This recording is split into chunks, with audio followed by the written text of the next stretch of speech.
Revenge is rarely a sudden explosion. Most people picture it as a roaring fire, a chaotic inferno that consumes everything in its path in a matter of seconds. But true, devastating vengeance is nothing like that. It is a glacier. It is slow, silent, and relentlessly cold, carving out the very foundation of a person's life over years, decades even, until there is nothing left to stand on. I spent nearly a decade smiling into the eyes of the woman who destroyed my family, holding on to a secret that was slowly ticking down like a biological time bomb. I watched her dream, I watched her hope, and I waited. I waited until the absolute last grain of sand slipped through the hourglass before I let her world shatter. I was an only child, a solitary satellite orbiting the warm, blinding suns that were my parents. My mother's pregnancy with me had been a brutal, tearing ordeal, a medical anomaly that left her hovering on the precipice of death for days. The trauma was so severe that the obstetrician looked my father in the eye and warned him that a second attempt would almost certainly leave him a widower. Terrified of losing the love of his life, my father immediately underwent a vasectomy. It was highly successful, permanent, and undisputed. I occasionally mourned the absence of siblings, but my childhood was a tapestry of warmth and security, overflowing with a love so profound I believed it was impenetrable. Then came the diagnosis. I was halfway through my college degree when the ground fell out from under us. Stage IV high-grade serous ovarian cancer. It was a monstrous, aggressive thing, a shadow that had already claimed my grandmother and my aunt. The doctors spoke in hushed, clinical tones, but we knew what the statistics meant. We knew the odds were a vertical cliff face. My mother fought with the ferocity of a cornered lioness. The house transformed from a sanctuary of laughter into a sterile labyrinth of pill bottles, appointment calendars, and the lingering, metallic scent of chemotherapy. It was during this grueling descent that Tamsin appeared. Tamsin was my father's coworker, a woman barely 5 years older than I was. She arrived on our porch with a casserole dish and a sympathetic smile, smelling of vanilla and expensive dry cleaning. At first, she was just a helpful presence.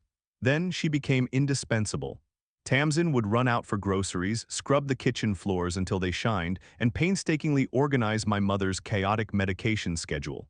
When my father and I were crushed beneath the weight of our own exhaustion, Tamsin would sit by my mother's bedside, holding her frail hand as the poison dripped into her veins. I had no idea, not a single solitary clue. I looked at this woman and saw an absolute saint, an angel of mercy descending to aid a family drowning in despair. But my mother knew. Beneath the fatigue and the morphine, her sharp mind missed nothing. The end came in a quiet hospice room.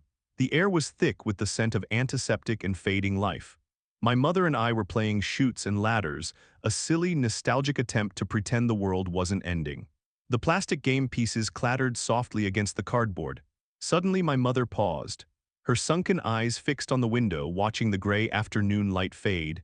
She grew incredibly still, the kind of stillness that commands the entire room. She turned her gaze to me, her voice raspy but impossibly clear. "You do know your father isn't planning to reverse his vasectomy, right?" I blinked, my hand hovering over the dice. The non sequitur threw me off balance. "Yeah, I know," I replied, my brow furrowing. "Why?" My mother simply looked at me. It was a long, piercing look that seemed to bypass my eyes and brand itself directly onto my soul. "I think you'd best keep it in mind," she whispered. We resumed our game. When visiting hours ended, I leaned down to kiss her hollow cheek. She squeezed my hand with the last ounce of her strength and murmured, "You'll be fine on your own." She passed away that very night. I have always believed she knew her heart was giving out, and she sent me home so I wouldn't have to watch her take her final, rattling breath. In the agonizing weeks that followed, Tamsin was our anchor. She coordinated the funeral arrangements, answered the flood of sympathy calls, and made sure my father and I remembered to eat. But then, the subtle shifts began. A spare toothbrush in the upstairs bathroom. A few blouses left in the laundry room. It was exactly like putting a frog in a pot of cold water and slowly turning up the burner. The temperature rose so gradually, I didn't realize I was boiling until I was already cooked. About a year later, Tamsin had completely moved in. The house no longer smelled of my mother's lavender soap. It smelled of Tamsin's vanilla perfume. I don't recall the specific anomaly that triggered my suspicion, a misplaced glance, a hushed phone call, or perhaps just the sheer, terrifying convenience of it all. But I started digging. I hacked into an old, discarded tablet my father used to use for work. What I found was a digital graveyard of betrayal. The affair hadn't started after my mother's death or even in the final months of her decline. It had begun mere weeks after her terminal diagnosis. While my mother was losing her hair and vomiting into plastic basins, my father was exchanging sickeningly sweet messages with the saint who was feeding her ice chips. A wave of nausea crashed over me, followed immediately by a white-hot, blinding fury. I grabbed my phone, fully intending to march into the living room, hurl the tablet at their faces, and scream until my vocal cords shredded. But as my thumb hovered over the screen, a memory flashed through my mind. Months ago, during one of her so-called merciful visits, Tamsin had sat at our kitchen table sighing wistfully. She had confessed to my mother and me that her greatest desire in life was to have a house full of children with her future husband. The pieces slammed into place with the force of a freight train. My mother had known about the affair. She had known about Tamsin's desperate biological clock, and with her dying breath she had handed me the executioner's blade. She trusted me to swing it. I could have exposed them right then. I could have caused a massive, dramatic blowout. But a quick explosion wouldn't be enough. I wanted to twist the knife. I wanted to rip away the very thing Tamsin valued most, so I made a terrifying, agonizing gamble. I decided to play the long game. I swallowed the bile in my throat, I locked the tablet away, and I kept my mouth entirely shut. The next decade was a masterclass in psychological torture. I watched them court. I feigned a squeal of absolute delight when they announced their engagement. On their wedding day, I wore a tailored dress and a smile so wide and rigid my jaw ached for days. I stood up at their reception, raised a glass of champagne, and delivered a toast that brought tears to the eyes of the oblivious guests, praising the beautiful love they had found in the wake of tragedy. Internally, I was screaming. I was a feral animal clawing at the walls of my own mind. There were days I almost broke. I would intercept mail from my father's urologist, routine checkups confirming his sterile status, and carefully reroute them so my father would see them, but Tamsin never would. I was orchestrating a silent symphony of deception. Years bled into one another. I built my own life. I married my incredible husband, Bram, and gave birth to two beautiful children. We played the perfect extended family. My father and Tamsin played the roles of doting grandparents, but I watched Tamsin closely. Every time she held my newborn daughter, I saw the fracture in her eyes. I saw the desperate, hollow ache of a woman bemoaning her empty nest, a woman furiously trying and failing to conceive a child of her own. Just as I was beginning to fear the payoff would never come, the universe aligned perfectly. Shortly after my mother's death, Tamsin and I had started a grotesque tradition of getting together for coffee once a month. We would sit in a trendy cafe, sip overpriced lattes, and talk about girl things. It was a ritual of pure, unadulterated agony for me, but I maintained the facade perfectly. On this particular Tuesday, Tamsin arrived looking like a ghost. Her skin was sallow, the skin beneath her eyes swollen and bruised from crying. She ordered a black tea, her hands trembling violently. I leaned forward, pouring every ounce of manufactured empathy into my voice. "What's wrong? You look awful," she broke. Right there in the middle of the crowded cafe, Tamsin dissolved into quiet, wretched sobs. Between gasps for air, the truth spilled out. She had been secretly struggling to get pregnant for nearly 8 years. She had always assumed the failure was due to the immense stress of her corporate job. But recently her cycles had become erratic. Frightened, she had finally gone to a fertility specialist. The diagnosis was a death knell for her dreams. She was entering early perimenopause. Her ovarian reserve was practically non-existent. The doctor had gently but firmly informed her that her childbearing years were officially, irrevocably over. "It just doesn't make any sense," Tamsin wept, burying her face in a crumpled napkin. "We tried so hard, we tracked everything, we timed everything perfectly. I don't understand why I was never able to get pregnant, I just don't know why." A cold, electric thrill shot down my spine. The wait was over.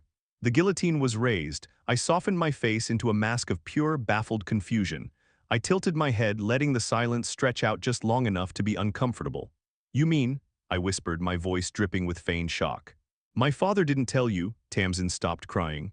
She slowly lowered the napkin, her red-rimmed eyes locking onto mine. "Didn't tell me what?" I bit the inside of my cheek hard enough to taste copper, fighting back the terrifying, triumphant smile that threatened to split my face. I played the hesitant daughter beautifully. I stammered. I looked away. I muttered that it wasn't my place to say, that I couldn't believe he had kept this from her, playing her desperation like a violin until she reached across the table, her fingernails digging into my wrist, practically begging me to speak. "When I was a baby," I said softly, delivering the killing blow, "my mother almost died. So my father got a vasectomy, a permanent one. He told me years ago he had absolutely no intention of ever getting it reversed. I will remember the look on her face until the day I die. Tamsin didn't just cry, she structurally collapsed. It was as if someone had pulled a pin from her spine, instantly deflating her. Her shoulders caved inward, her chest heaved, and she buried her face in her hands, letting out a guttural, wounded animal wail that made the barista turn around. Every instinct in my body screamed at me to laugh. I wanted to stand on the table and rejoice. I wanted to grab her by the hair and scream my mother's name into her face. But I knew that revealing my malice would ruin the perfection of the moment. I had to remain the innocent, sympathetic bystander. So I stood up. I walked around the tiny table and wrapped my arms around the woman I despised more than anyone on earth. I rubbed her back in soothing circles.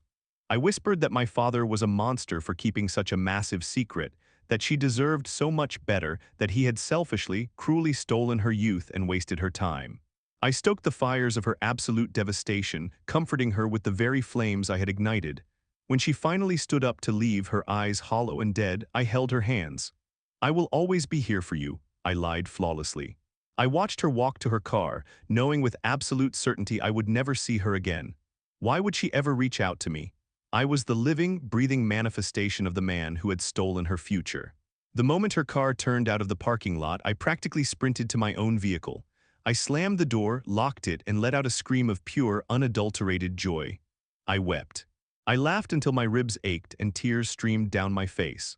I cried from the sheer, overwhelming relief that the decade-long weight was finally off my chest, but also from a profound, crushing sorrow that my mother wasn't sitting in the passenger seat to witness the masterpiece we had created together. The fallout was biblical. A mere 3 weeks later, my phone rang. It was my father. I answered it, placing it on speaker on my kitchen counter as I calmly chopped vegetables for dinner. He was apoplectic. He was screaming so loudly the audio was distorted. Tamsin had packed her bags in the middle of the night and fled, leaving a stack of signed divorce papers on the kitchen island. She had cornered him in their bedroom, screaming until her voice gave out, utterly eviscerating him for his deception. She told him he had robbed her of her only chance at motherhood, that he had wasted her entire biological window out of pure selfishness. And the cherry on top, she told him that I was the one who had finally shown her the truth. "How could you do this to us?" he bellowed, his voice cracking with desperation and rage. "We loved you, we were a family." I set the knife down. I leaned close to the microphone, my voice dropping to a temperature that could freeze alcohol. "You and Mom did a really good job teaching me how to keep a secret." I pressed end. I blocked his number. I blocked his email. I severed the tie completely and forever. I never spoke to him again. The last I heard through the grapevine, the divorce was finalized, and the mutual friends who discovered the nature of his secret completely shunned him. He was left entirely alone, living in a massive, quiet house just as he deserved. I know with absolute certainty that I will not be joining my mother in whatever afterlife awaits us. I know what I did was profoundly cruel. It was deeply, uncomfortably horrible. A good person would have done what my mother initially hinted at. I should have spilled the beans the moment I found out. I should have blown up the relationship before they got married, before Tamsin wasted her youth and her childbearing years on a barren promise. Even if she attempts to adopt now, she will be an older mother, mourning the biological connection she was tricked out of having. But as I sit in my living room, listening to the beautiful, chaotic laughter of my own children echoing down the hallway, I find it incredibly difficult to muster an ounce of genuine compassion. It is hard to feel mercy for a woman who baked casseroles and smiled into my dying mother's eyes, all while quietly sliding into her bed. They dug their graves in the dark. I just waited for the sun to come up before I pushed them in. We live in a world that often tells us to forgive and forget, to take the high road, and to let karma do the heavy lifting. But sometimes the universe demands a little participation. Sometimes justice isn't a swift sword, it's a ticking clock, managed by a patient hand. True betrayal leaves a stain that no amount of apologies can wash away, and protecting your peace sometimes means destroying the illusion of those who wronged you. If you found yourself holding your breath during this story, hit that subscribe button. We dive deep into the darkest, most complicated corners of human nature here, and you won't want to miss the next one. Drop a comment below. Would you have exposed the secret immediately, or would you have played the long game too? Let me know, and I'll see you in the next video.